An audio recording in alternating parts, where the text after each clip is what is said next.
m'appelle Nadège, je suis conseillère à Optival et j'accompagne les éleveurs dans une démarche de développement durable.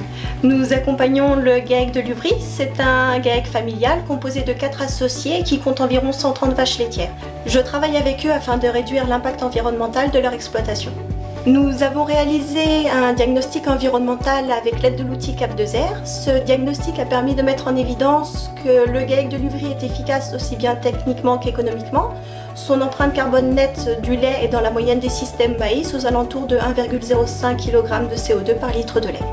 Avec les éleveurs, nous avons mis en place un plan d'action à échéance de 5 ans qui concerne 2 objectifs principaux. Le premier, la mise en place de cultures de soja et de légumineuses fourragères, et le deuxième, la réduction de l'âge au vélage des génisses de 30 mois à 24 mois. Les simulations que nous avons réalisées nous ont montré que nous pouvions augmenter notre marge brute de 16 € par tonne de lait vendu. Depuis que nous avons réalisé cette étude, notre projet d'économie protéique a évolué.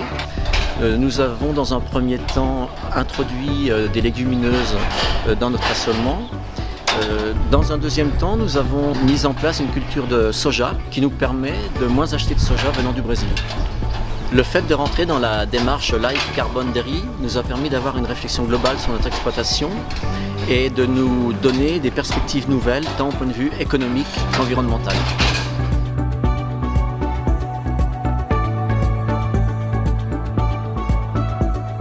On travaille depuis plusieurs années à BCL-Ouest sur le développement durable avec les éleveurs individuellement dans le cadre du conseil ou également en groupe de développement. Ce sont nos groupes à tout lait. Ce sont des groupes d'éleveurs qui se réunissent 4 fois par an, qui choisissent eux-mêmes les thèmes. Et les thèmes environnementaux sont de plus en plus présents dans les interventions. À BCL-Ouest, on choisit de travailler sur le développement durable parce qu'on préfère agir plutôt que subir. Comme ça, puis se passer dans le passé sur d'autres questions environnementales comme les nitrates par exemple.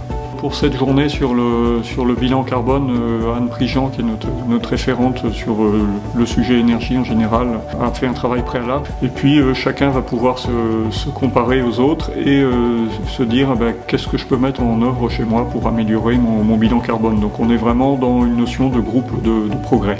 L'idée générale de ces journées, en fait, c'est d'échanger sur les problématiques qu'on a aujourd'hui sur nos exploitations agricoles, sur ces normes CO2, et de voir par quel biais nous pourrions améliorer nos pratiques. Ensuite, le gros intérêt, c'est de chiffrer au sein de chaque exploitation l'intérêt économique que l'on peut en avoir à faire évoluer nos pratiques.